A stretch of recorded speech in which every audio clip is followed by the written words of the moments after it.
Good afternoon, everyone. Good morning to those on the West Coast. Welcome to week 4 of summer camp. If you believe it, we're nearing our halfway point. So about halfway through today, we will be on the downhill slide of summer camp. Today's topic, alt media and document workflow. As always, Counselor Rachel here with you today. I'm a Territory Sales Director for TextHelp. If you're joining us for the first time, as I always kind of give a brief introduction, I spent the last 10 years working in higher ed at 2 colleges and universities. And one of my main wheelhouses, in addition to assistive technology, was alternative format documents, media, textbooks, etc. So I know this topic extremely well. I've got my contact information up on the screen should you have questions. And as we go through today, you'll just learn more about my processes, my systems, my experience, things like that. So a couple housekeeping items. As always, you're on mute, but I can unmute you if you want to talk, have something to share. Feel free to put questions in the question box or the chat box. I'll kind of check those at certain good breaking points throughout the day. As always, you'll get a recording of the webinar sometime today, hopefully. Typically, I send it out by end of business today.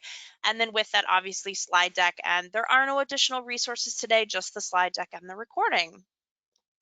So today, this is what we're going to cover. We're going to talk about just a couple definitions and make sure we're all on the same page, especially if we have some newbies in the group here. We're going to talk about who can benefit from alternative format textbooks and course materials, things like that. Talk a little bit about PDFs versus EPUBs. I know that's a hot topic right now. Talk about scanned files from faculty, OCR tools within Read&Write that can support your processes. I know next week, week 5, we're actually talking about Equatio, but because it fits so well in, we're going to talk just for a brief minute or two about it, maybe 3, but the majority of it will be next week. Talk about editing documents, if so, how much, and then also the distribution of files. So that's kind of what our day is going to look like. Couple caveats about today. This is not going to be an in-depth training about how to make accessible PDF files, to talk about every single piece part of your process for alternative format textbooks. And the reason for that is that this process is time intensive, it's complex, there's lots of opinions about how this should be done, and every office works different. I actually have done this session for AHEAD, the Association of Higher Education and Disability, done a 1-day pre-con that we had to parse down from 2. I could spend more than 2 days teaching you about this process. So know that that's not the point of today. We're not going to be able to really analyze your current process. Instead, I might provide some general workflow ideas, maybe some guidance, but the core of it is to focus on how TextHelp tools and what's built in and pairing with tools on your campus can help kind of support your process and hopefully make things a lot easier for you. If time allows, I might take some general alt format conversion questions, things like that, but I'm really going to have our questions focused on the TextHelp piece of that today. Feel free to throw questions in there, and if there is time at the end, I can maybe get through some of them. But again, focus today is going to be on how this works with TextHelp tools, again, because this topic is so broad. Okay. So let's talk about a couple definitions just to make sure we're on the same page as we talk today. These are Rachel's non-complicated definitions. They're not official legal definitions or things like that. A lot of times when I work with technology and individuals on these subject areas, I like to kind of make it as easy to digest as possible. So just know these aren't legal or anything like that. But when I'm talking about alt format or alt media today, it's an abbreviation for alternative format or alternative media. And essentially, it's content in a different format. Typically, we're talking about content that is printed to be read in classes, and we're changing it from one format to another, either digital, audio. This can be Braille sometimes, but because we aren't working with Braille, our tool doesn't do that. We're not going to discuss it. But essentially, we're doing this so that a user has better access, better ability to interact with the document, and a lot of times that's so that it works with their assistive technology that they have in place. Next up is accessible.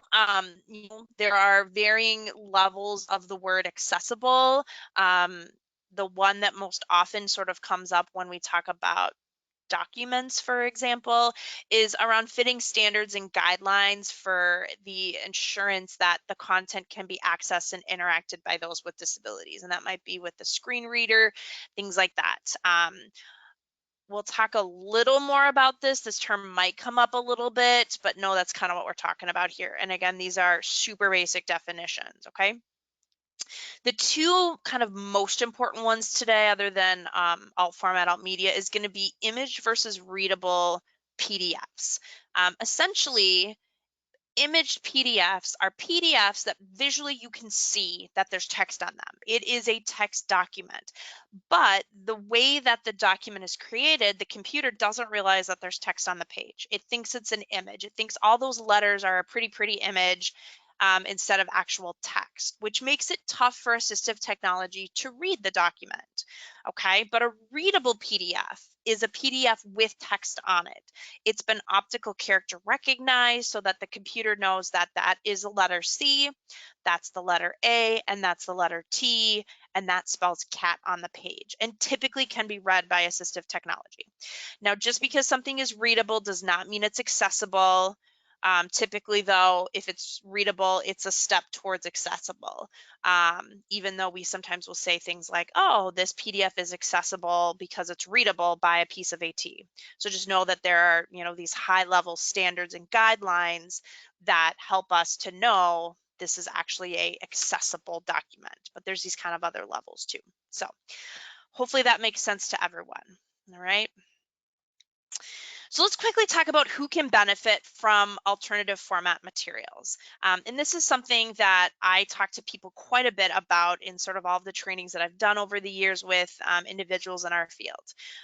So there's kind of this debate of who benefits and sort of who qualifies, okay? So when I talk to people about this, I'm big on focusing on disability impact. Does the impact of disability impact a person's ability to consume print materials? And if you're kind of looking at it that way, most of the students who are going to work with your office are going to benefit from these programs, from assistive technology, having a tool like ours in their hands, giving them their material so that it works with these programs, okay? So that being said, though, there are some programs, suppliers, publishers who kind of have different parameters or ideas of who qualifies. So my big thing when I talk to people is like, think about your students, think about your caseload, think about what you can kind of support, but then make sure you're really doing your due diligence to make sound decisions about who can benefit and not. And like I said, there are a lot of students who can benefit from tools like ours, tools like Read&Write, various assistive technology, okay? So the big question I always ask people is, when you're thinking about a student, when you're talking about a student is, does the impact of the disability impact the student's ability to read printed text? Yes or no? So when you're thinking about students, that's the question I always have people say, is this something that impacts yes or no? So when we're looking at disabilities, it kind of breaks down into one of two categories. We've got our cognitive disabilities and our physical disabilities. So some of the cognitive disabilities that benefit from something like assistive technology are going to be learning disabilities, and specifically even our learning disabilities that impact math. So many students I worked with would actually say, I struggle with reading math, Rachel, because of their learning disability. So that's something to think about. ADHD, autism spectrum disorder. Mental health is one that got debated quite a bit during my tenure, is would they qualify or would they not? But if you start talking to students, a lot of times you'll hear that their depression or their anxiety or even the medication that they're on can sometimes impact reading. And so do we want to provide additional support to these students because it helps them, especially if the tools are already on our campus? Can we get them information about these tools, even just so it's in their own toolbox for themselves, even for wider campus support, things like that. Next up is physical. Again, blind, low vision, not so much for Read&Write because our tool is not typically going to fill all of the buckets that they need, and they're typically using things like screen readers. But for sure, students with concussion, traumatic brain injury, maybe physical disabilities, unable to carry their books around campus when we were carrying books around campus, unable to hold books when reading too is one thing that some students struggle with, but they can have an iPad or a laptop in front of them. Students who might have chronic illnesses, especially those that flare up and kind of come and go, or sort of others out there. And one thing I always like to mention right now is think about what students are impacted as they are doing more work online. So with the increased amount of screen time as students are doing more work online, is it such that the impact is greater and they need support when before it was printed, maybe not so much? So something to kind of think about there. Okay. So then, of course, I'm just a huge proponent of universal design for learning, having tons of access for all students out on campus. So as you're thinking about how do we support our students right now, especially if we're moving to a hybrid model, high flex model, everything is online. If you've got access to this tool and you have licenses to share, for example, or you're looking to invest in something that can support students on a wider scale, think about all those other students on campus that can benefit, all those other offices you can partner with to help get the word out. So student support, if you're in some type of student support office or student support suite, if you have someone who's focusing on retention and student success on campus, that's someone you'll want to talk to. Veterans, TRIO, if you have any struggling learners on campus who might just be sort of underprepared coming into college, EL, ELL, ESL, sort of whatever term your college university uses. But then the one I always like to think about too is those underdiagnosed students, those students who maybe haven't made it to your office for a variety of reasons, either because they have some type of stigma around disability. I worked at one extremely diverse campus for my first 9 years. A lot of it was cultural for students. They couldn't be labeled as having a disability because of the cultural impact with their families. Students who don't have access to documentation. But having so much content online now, having faculty posting so many resources online, readings, having a lot of them talking about using open educational resources, students can really just plug and play from all of these different groups or just general learners on campus to have access to the textbooks in a way that supports their learning. They're able to, like we talked about the last couple of weeks, read that content online and increase their comprehension between 40 and 60%. Be able to do those strategic highlighting, be able to have access to this tool so that they can use these tools creatively to kind of support and increase their learning, their study skills, things like that, kind of spice it up and keep it fun. So think about that wider support on campus, especially right now for students who might be struggling because of this move to online learning, whatever it looks like moving for the next few months or even academic years. So let's talk for a couple minutes about PDF versus EPUBs. When we get done with this section, I'm actually going to show you PDF and EPUB for just a minute. I know we covered it a little bit, but I'm going to more so show you a comparison of the two. So in your head, if you haven't had time to really look at an EPUB or see what it's like, you're able to kind of see it in front of you. So for sort of our history lesson of disability resources and alt format, PDFs have kind of been our tried and true. This is what I started with 10 years ago when I came into the field. Everything was PDFs. We were giving PDFs to students and maybe audio formats, maybe once in a while a Word document. They've really been central to our day-to-day work of this process. A lot of times we were requesting them from publishers.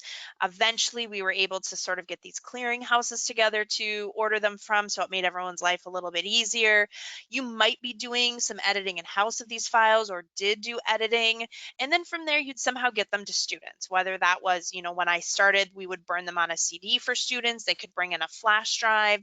We then did like high-speed transfer cables, so we'd put them directly on a student's computer. And then once we started getting into cloud storage, 5 years ago or so, we started to actually share them that way. And we're going to talk a little bit about that. So that's been kind of our tried and true method that's worked for many years and why so many people continue to use it and like using them. So then about 2 years ago, there was a big push and a big shift to start using EPUBs. This had actually been many years in the making. I sat in on many years of conference sessions over the years talking about this move. We're going to move, and this is the support we're going to give disability resources. And we started to see this push, like I said, about 2 years ago, but the big push really was sort of in the preparation for spring term 2019. So kind of that January, February, winter time of 2019, where there's still snow on the ground in Minnesota and it's freezing cold. We started seeing more and more publishers supplying EPUBs, even though we said, hey, we want PDF files. And then really the summer of 2019, it was pretty full-fledged. So just a year ago, where that's a lot of what publishers were sending, especially the big ones. And as I'm sure a lot of you know, if you've been in this field for a while, been in the middle of this, up to your knees, there's been a lot of pushback to publishers saying, hey, we don't want this. We want PDFs for a variety of different reasons. Susan Kalmer did a really great session for accessing higher ground this past year. She's done webinars on the topic. She has opinions about EPUBs versus PDFs. If you're wanting more information on the topic, she's a great resource to go to. She knows her stuff around that area. That being said, though, there is a level of ease that comes with EPUBs. They are no way perfect. But if you are getting EPUBs from publishers with things like Read&Write, you can literally just plug and play with them. If you get them, there should be really little to no editing that you need to do on them. But like I said, there are some caveats with it. The layout's going to look different than a printed book. And one of the other big features that we've kind of talked to publishers about, or when I was working in disability resources, we were talking to publishers about, was that this page numbering is different, called the pagination. So if the faculty says we want you to read pages 10 through 20, on a printed textbook, 10 through 20 on an EPUB isn't always the same. And I've heard from these conference sessions that I've sat in that they're working on this. When it's going to be fixed, we don't know. But those are sort of two of the big sticking points. On the student side, they've said the layout looks different. I want my printed textbook to look like my PDF textbook, and I want the pages to line up. So that being said, you as offices kind of have a decision to make. You can continue to provide EPUBs, continue to provide PDFs. You can start to provide EPUBs and just kind of walk through students through the difference and say, this is how they're different. It's still the same content, it just might look a little bit different. But it's kind of your choice as an office what you want to adapt and embrace and things like that.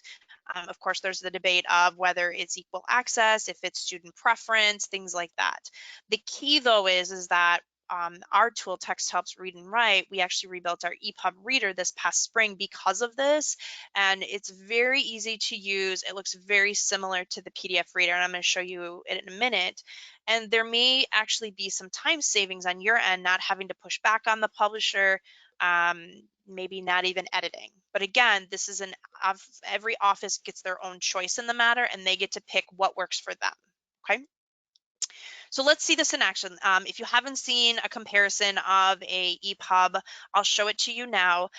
I just have a very basic sort of legal law book that I have in front of me. It's very kind of simplistically laid out.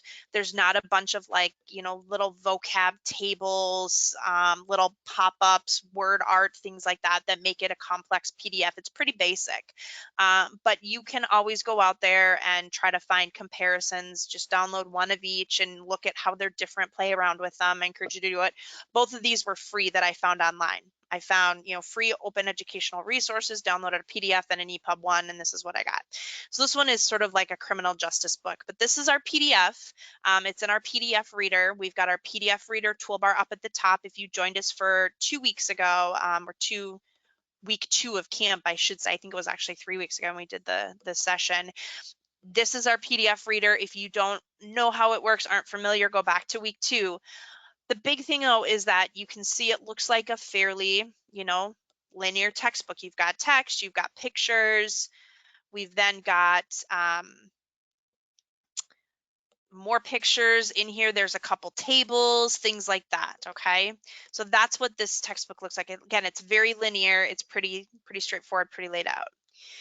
So on the EPUB side, when the EPUB opens, this is our EPUB reader, so it's still going to be that same toolbar. Okay, it works practically the same. We walked through how that works in week 2 as well. But as you can see, this is what it looks like instead.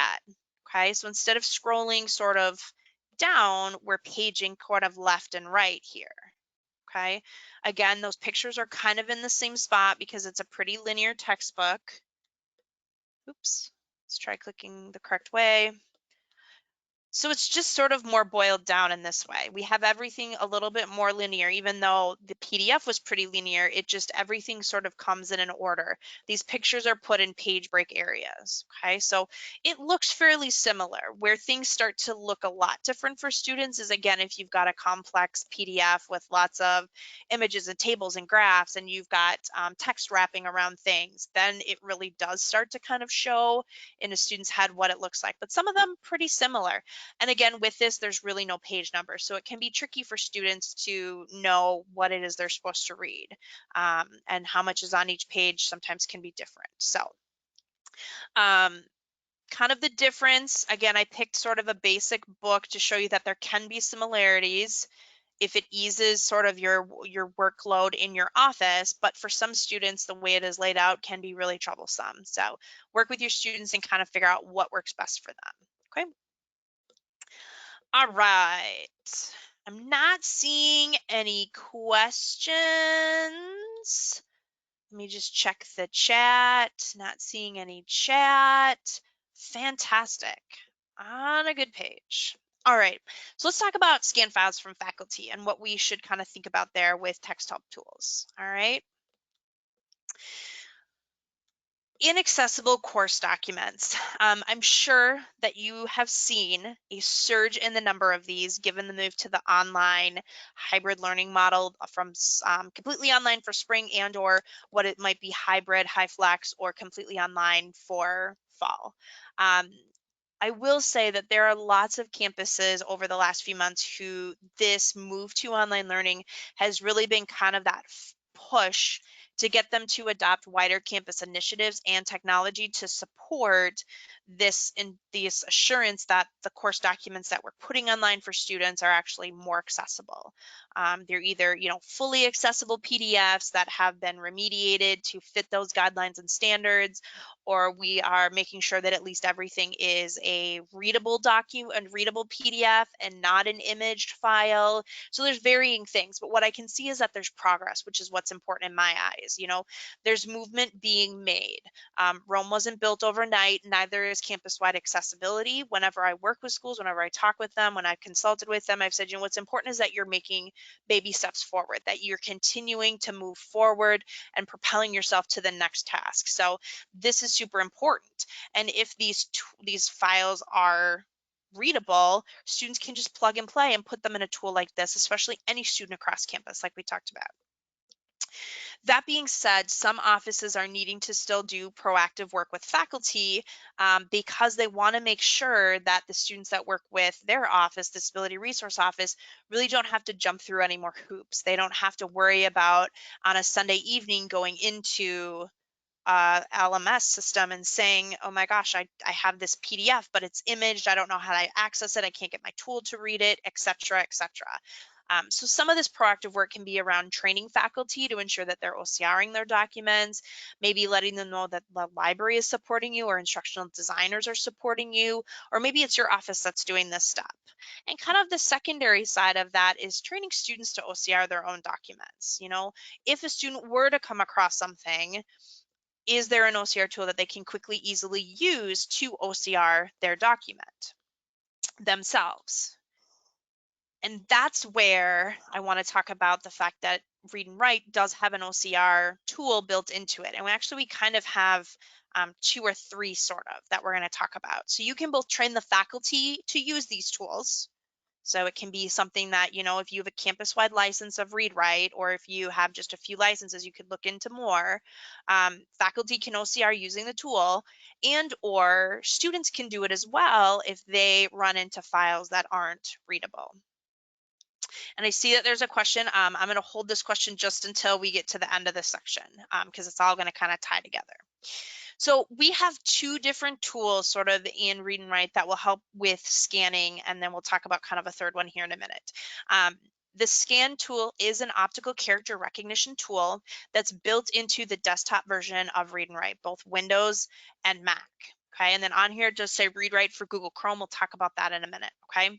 But basically, these two slides I'm going to show you are a repeat from a couple weeks ago, the reading file, reading week. But basically, what the tool is it's a tool that allows a faculty, your office, a student to optical character recognize any PDF file that might be imaged. Reading from a faculty, if a textbook file comes in, if there's an online article, it kind of doesn't matter. The key is that we're able to get this to be used by a student. So what I'm going to do is I'm actually going to open up my Read&Write toolbar. I have the Windows version on my computer because I'm running a Windows computer, but it does work on Mac as well. There's a built-in scanning tool.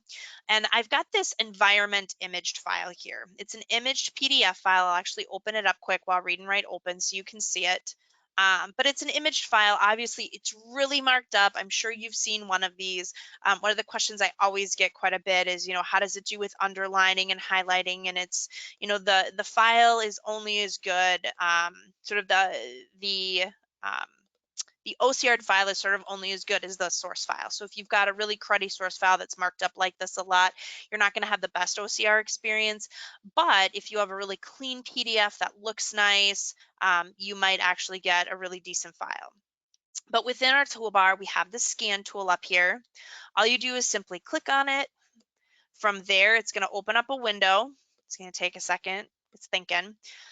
Then choose the folder, scan from file.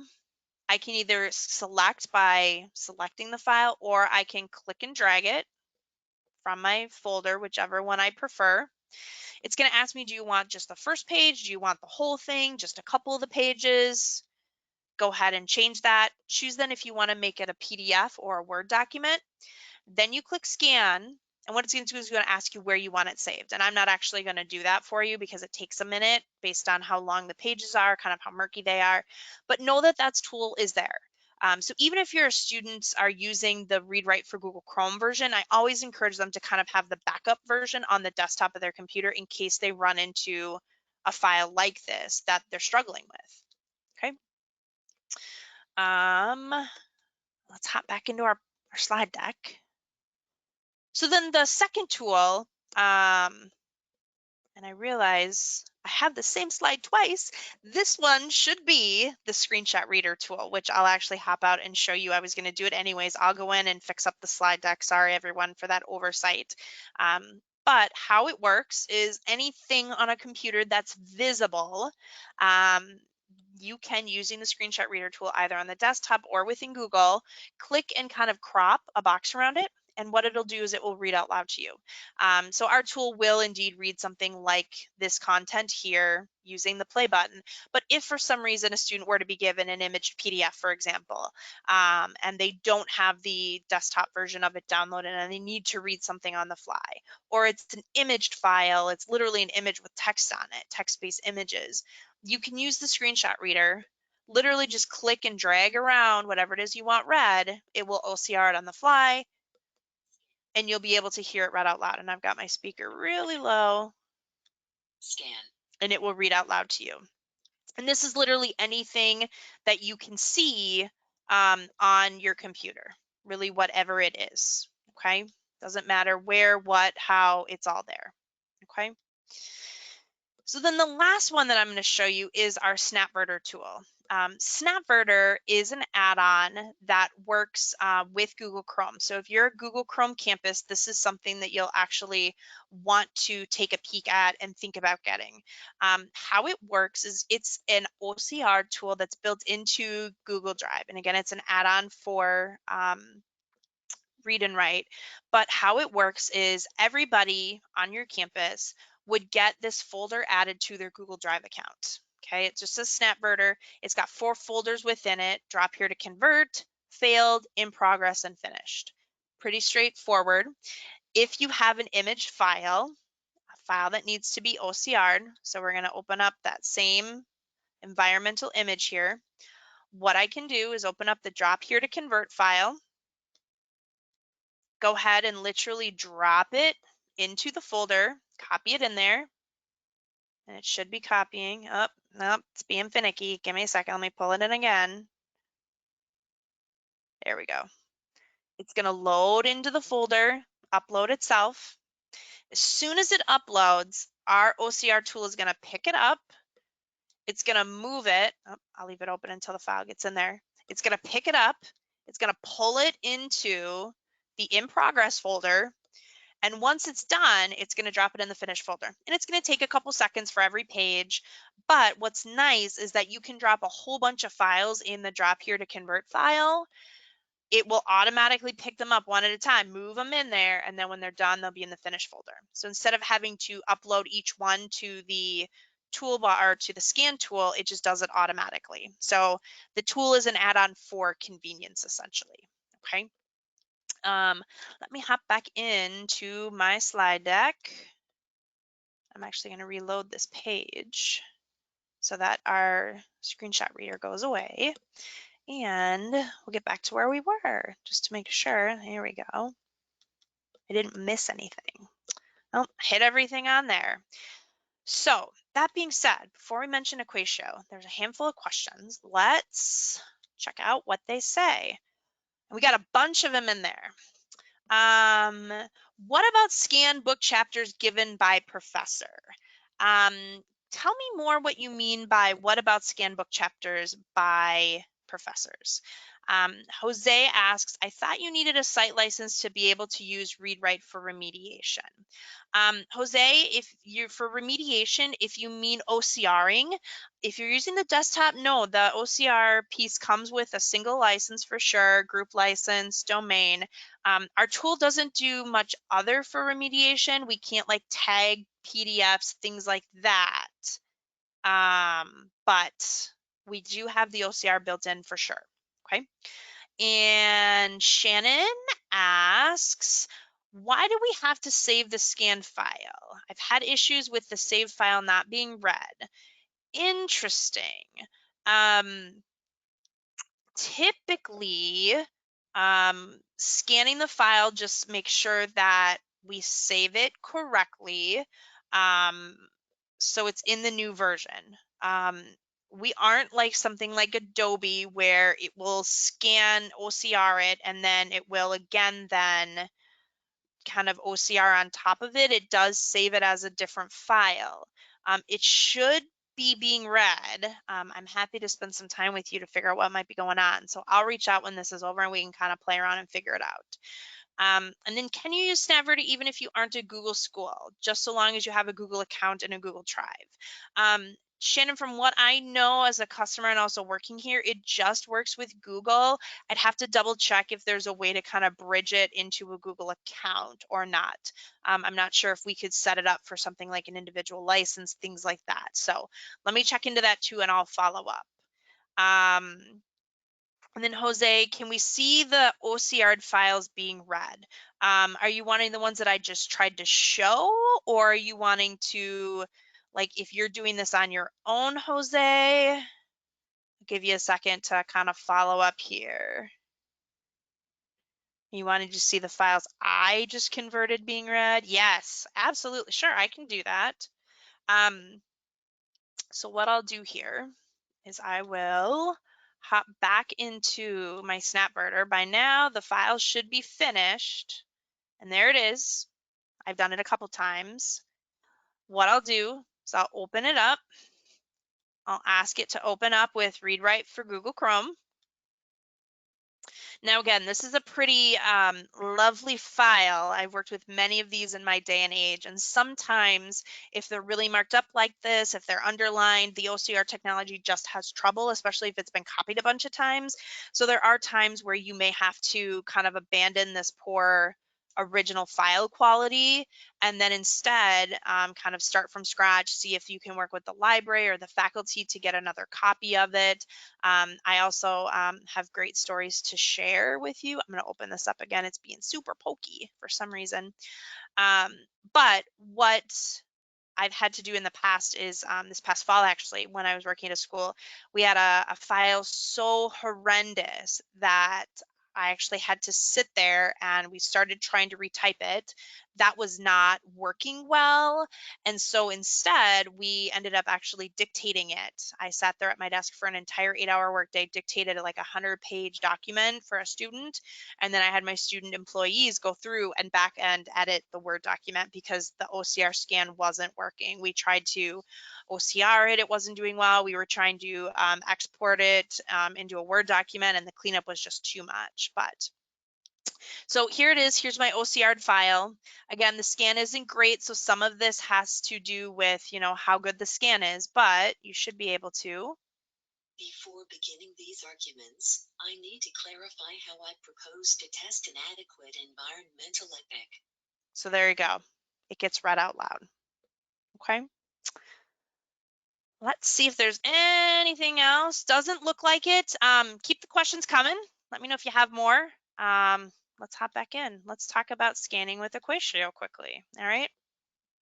So in addition to the OCR tool within Read&Write, which will do OCRing of literacy of words, Equatio is our math tool. And as I mentioned, we're going to focus on this one next week. So we're only going to spend like 2 or 3 minutes talking about this.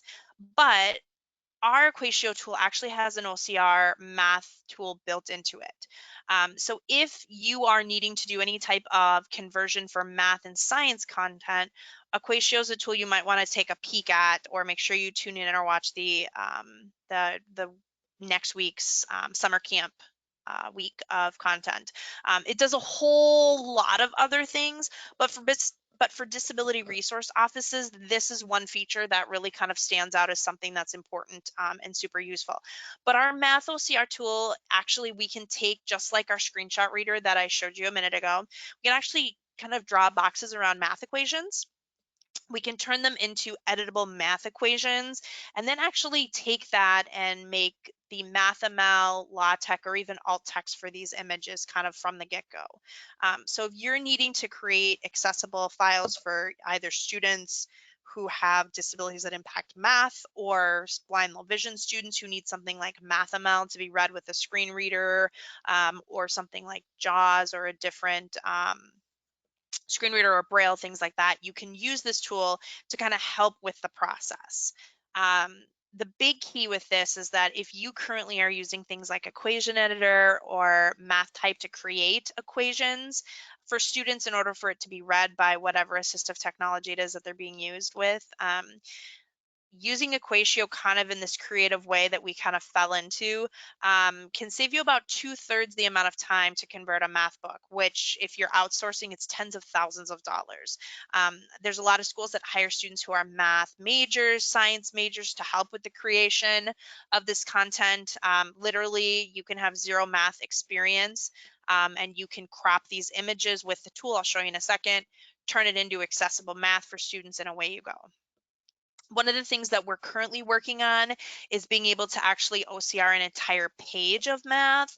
So kind of implication wise, the one that's so appealing for higher ed is if and when we were still in our offices administering paper tests to students and faculty were to drop off a math test at the 11th hour, we could take a picture with our mobile device and actually have it OCR all of that math and the content and send it over to a new electronic document, have that content read out loud by Read&Write, as well as the Equatio support on the back end. We don't know when that's coming out, but it is being worked on. So watch for information about that in the coming months, but hopefully should make your lives easier. One of the things that I always like to mention too is that paired with Read&Write, if you've created equations with Equatio, our Read&Write tool will actually read them. So many students I worked with when I worked in higher ed, students who had math disabilities or disabilities that impacted their ability to read math, would talk to me when they'd come in. I say, how are you accessing math? Like, I know that your dyslexia, for example, impacts your ability to read math, and they've told me time and time again, I just figure it out, Rachel. Either my parents read the equation to me, or my roommate does, or I just cross my fingers and hope that I've written the equation the right way or read it the right way, things like that. And so with this tool, if you are able to get the content into a more usable format for students. They can read it with Read/Write, and then you'll never have to hear students say that again, do that, I'll just deal with it. Because I've always felt like just hearing that was not something I wanted for my students. I wanted them to have the equal access. So this includes textbooks, assignments, exams, and right now this actually can sort of eliminate the need for a peer reader and or writer as well. Again, I'm not going to go into huge detail on this because we'll talk about it more tomorrow. But I do just want to show you the OCR piece of this quickly. So what I've got here is I have an algebra textbook here. I do see there's some questions. I'll be there in just a second. I can turn on my Equatio toolbar. It works in Google. It works on Microsoft, or I'm sorry, on the desktop of Microsoft computers, desktop of Mac computers. Much like Read/Write, we've got our screenshot reader. I have my Equatio one as well. What I can do is I can click on it, click and drag over an equation. It's going to optical character recognize this equation for me. It's then going to read it out loud to me. I'm going to stop it. I'm not going to have you hear it today. But using this more options, I can actually copy things like the MathML, the LaTeX, things like that. So I'm able to get that content out, whatever works best for a student, for example. The other thing I can do is actually click Edit with Equatio. It's going to pull it into Equatio.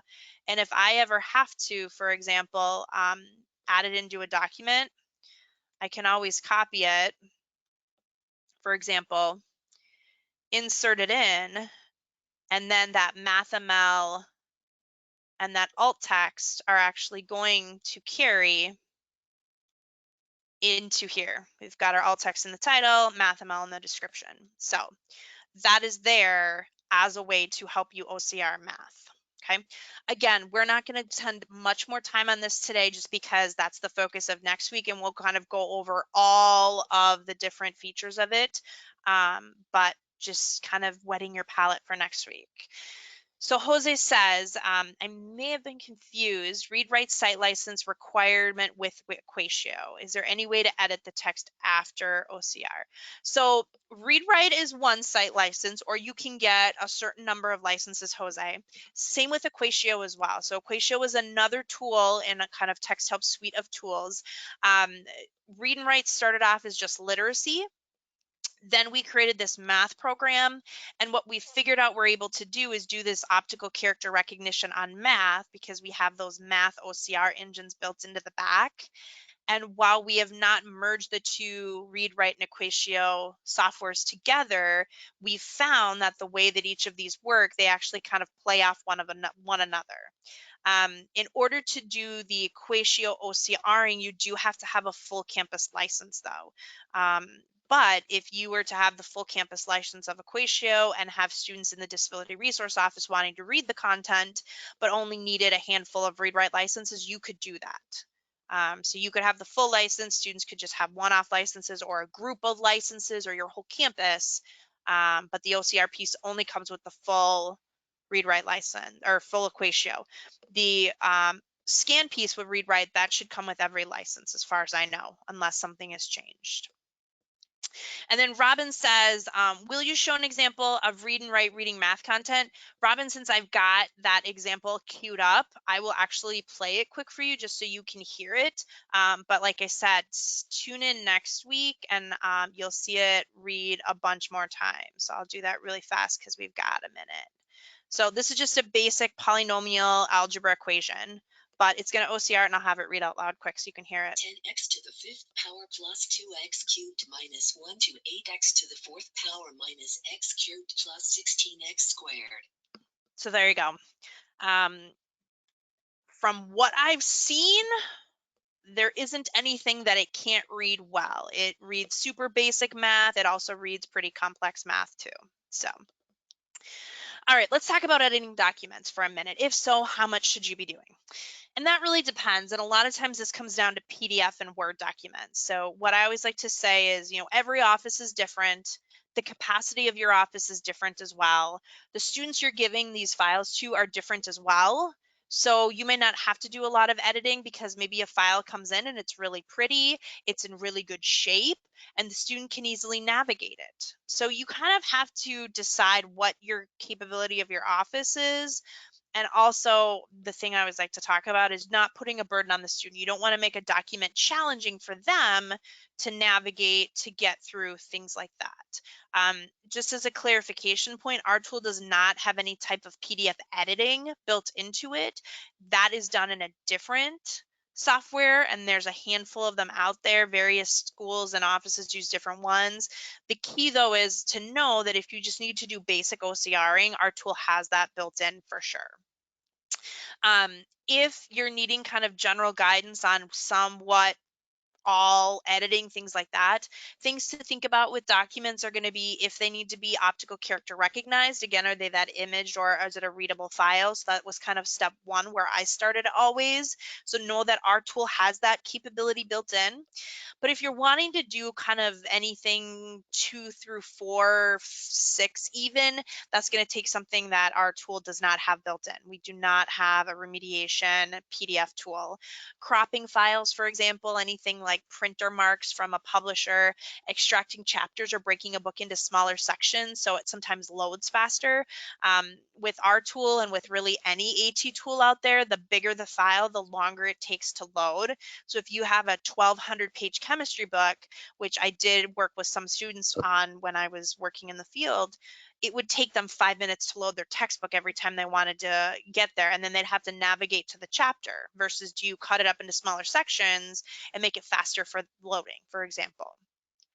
Another ease of use is renumbering pages. So a student doesn't have to scroll through or try to say like, well, in my textbook, it's, page 25, but in this file, because it's its own chapter by itself, it's actually page 2, for example. So is there a way to make those match up to the original file, even if you've cut them up into different sections? So that's, again, coming down to ease of use. Some offices do it, some offices don't. Obviously then saving the file, which should then carry all of these changes. Some programs will let you optimize it so it just works with assistive technology a little bit better. And then copyright notices if you do something like that, which is kind of best practice so that students know this is for them. It's provided because they're a student with a disability.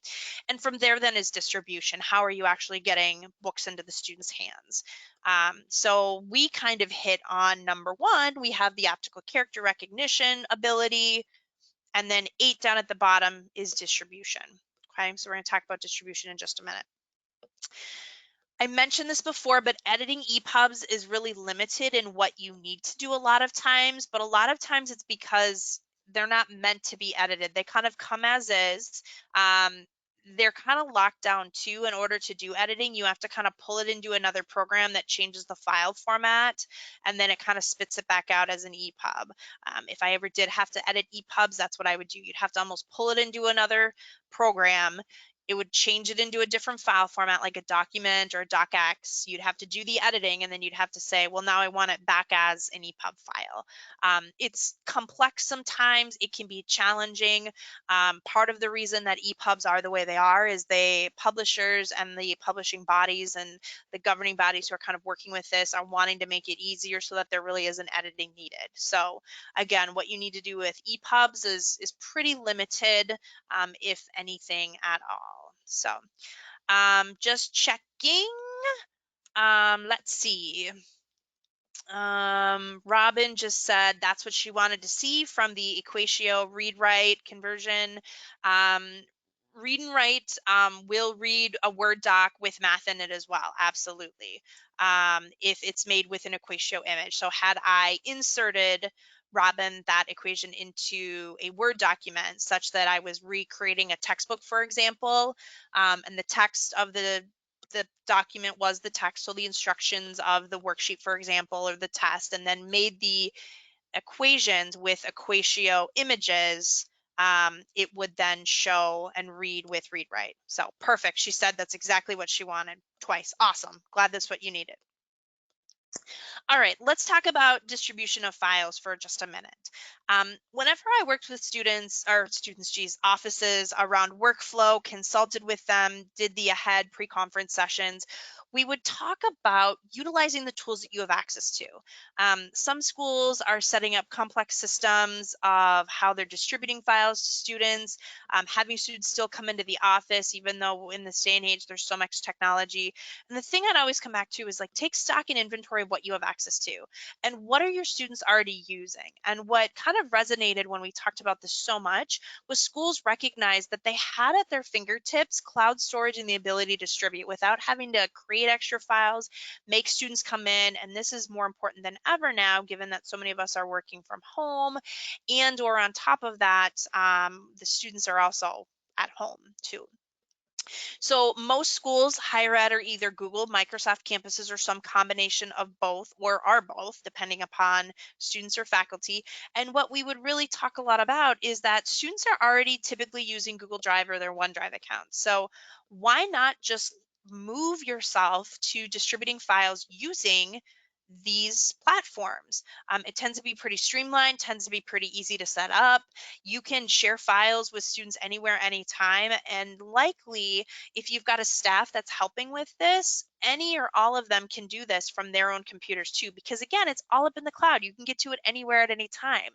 So we would set up accounts in our office, and I'll actually show you in a minute, where I could get access to it. You know, I maybe was the master holder, but I could grant other people access to edit and share things.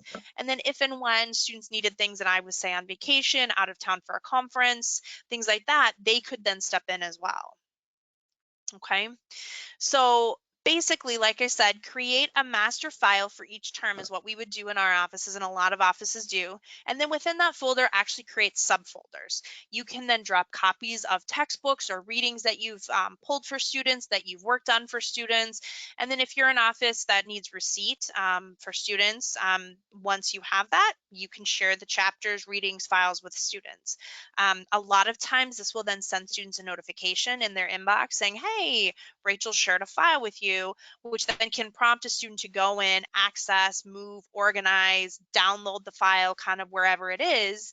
And then you then have a record of when it was shared, because a lot of times when you share these things, especially in Google, for example, it'll actually show that you sent the file on this day, this time. So if a student ever comes back and says, I never got it, you do actually have proof indeed that you did share it at this time. So what does this actually look like? I'm actually going to pop out. I have an image of it within the slide deck, but it's a little blurry because it's blown up so much. But what I've done here is I actually have a file that I've created for today. Give me just a second. And what I have here is the student textbook folder summer 2020. So this is you know, my students' textbooks for the summer classes this year. And within it, I've got a handful of students. We'll see how quickly somebody gets the reference here. I had to quick think of a TV show of our generation. But what I've done is every student has their own folder. These are my friends. And within each of them, then I can go in and actually drop the textbooks that they're needing to read this semester. So I've gone to the publisher, I've put the textbooks here, and then once the student is ready, they've given me receipt, they're able to then share the file with the student. And this works the exact same way in OneDrive. You can create these files, share them with students, and they get notified. My first institution I worked at, we were a Google school. I did this for like 5 years there, transitioned to a Microsoft school where we did the same process there and actually made it really streamlined for students. So distribution, key here, use what you have to your advantage. If you have read and write, use the OCR tool and then find whatever sort of drive, OneDrive, Google Drive you're using to get the files into the hands of students. So let's look at the questions. Rachel says we use an FTP site. Absolutely, Rachel. Lots of schools use FTP sites and it works great for them. Some schools have built things out. So know that, use what works for you. A lot of times though, people are always looking to refresh and update and change and see if there's a better way, a different way that works for them. So I always like to mention this one too. Let's see, any note on reading languages other than English? We get requests for foreign language materials. Absolutely. We read a handful of different foreign languages. I talked about this a little bit in weeks 1 and 2 of our time together, and I will actually connect you with whoever your rep is to make sure that you have all the information about foreign languages. So feel free to look at those 2 weeks of content. I've got lists of other languages we read. It's mostly going into the options area and changing the language, and it will read them. So, um, so Robin asks, I can answer this offline, but I'll actually answer it here because it's a good one. But is read-write reading the alt text? You are correct, Robin. The read-and-write is going to be able to read the alt text for things like equatio images. And then depending upon how it's set up, it sometimes will read the alt text of images too. We can actually play around with it if you want. You and your rep can play around with it. The key though, if you're asking about equatio, is yes, it's pulling that up. And then Mark asks, does Equatio work in Respondus Lockdown? Mark, that's a great question. I don't actually know the answer to that. I know that read-write, we now have a version that does work in Respondus. So I'm guessing as of now, no, it doesn't. I don't know if we have any type of work being done around that, but that sounds like something that higher ed is probably going to need and want to have access to. So I'm going to take your question and actually bring it to our product developer to see if there's anything going on around that. So, and that's just a really great reminder that if there's things that you're seeing that you need for your students, don't hesitate to reach out to whoever your representative is within all of our tools. I'll show this now just so that you can all see it. There is always a, let me move my GoToMeeting out of the way, send feedback form. We talked about this the first week, but we definitely take everybody's feedback into consideration as we're building out our tools. So don't be shy, send us what you think. Mark, I will submit that, see what's going on, and I'll follow up with you. So, all right, we got about 5 minutes left. And we are wrapping up our time together here. It's funny how fast an hour goes, but as always, the idea is to carry you forward this week. You're having my permission to play. It says use the tool in your own writings and research. Man, this was an exact copy from last week's session. Forget this slide. I will edit it. The big thing I wanted to point home here was think about your process. Is there a way that you can train students more? Is there a way that you can integrate that distribution, OCRing? Can you work with faculty if you have campus-wide licenses to get the word out so that you have more students that have access to readable files kind of from the get-go? Can you train students? Can you put some type of an email together, send that out to students? So kind of think about what we talked about today and see if you can implement sort of one change that might benefit your students, your office, or faculty. Like I said, I'll actually go in and edit that slide as soon as it's done. That was a huge oversight on my part twice in this slide deck. Man, this is what happens when I work on it at the last hour and try to parse things out. I had so much stuff that I had to fit in an hour that I just keep cutting. So my deepest apologies for that. So look for a quick update in the next half hour to the deck. If you've already downloaded it, it'll be updated. As I mentioned, week 5, we're going to tackle math and STEM content with Equatio. It's 2 weeks from today. We're taking next week off. We're talking about Equatio all hour. What is it? How does it work? How does it benefit disability or accessibility resources?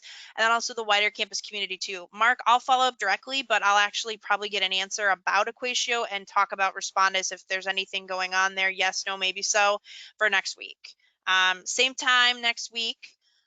Key for next week though, I encourage you to bring a buddy or two with, or bring 5 or bring 20. We're going to talk about Equatio. There's tons of schools out there that are looking at Equatio because of this move to hybrid or online learning, high flex. There's not a lot of great tools out there to teach complex math in a variety of different ways, and this tool does. Google, Word, it works within learning management systems. We've got our own kind of online whiteboard. It works on iPads. So if you know your campus is struggling with how are we going to teach math in the fall, or we did struggle in the spring, bring instructional designers, bring department chairs, bring entire departments. And I keep saying math and STEM, but think about all sciences, physics, chemistry, biology, think about engineering, think about computer science, and even kind of like the forgotten classes that have math content in them, business, economics, finance, accounting, operations, and supply chain management, things like that. So any class that has math content, you might want to encourage your friends to join you. They can sign up on the webinar initial page, and they'll get all the emails, all the information, just like you've been getting for the next few weeks. But this was actually kind of the push on our campus. Was our economics department, when I worked at my second institution, said we need a tool to do this. Equatio was what we were able to do to help them cull from teaching in person to online. Administration wanted it to be brought online. They said there isn't a way. This tool allows them to do it. So bring a buddy. You can also share the recording after as well. So I'm going to open up the questions. We've got about, a minute or so, but I'll watch the questions. Otherwise, you're free to go, and I'll answer anything else here. Lots of thank yous. Thank you all for your time. Enjoy next week off. I'll see you in 2 weeks, ready with math and science for all of you. So have a good rest of your afternoon. I'll stick around for a couple minutes if I see anything else pop in.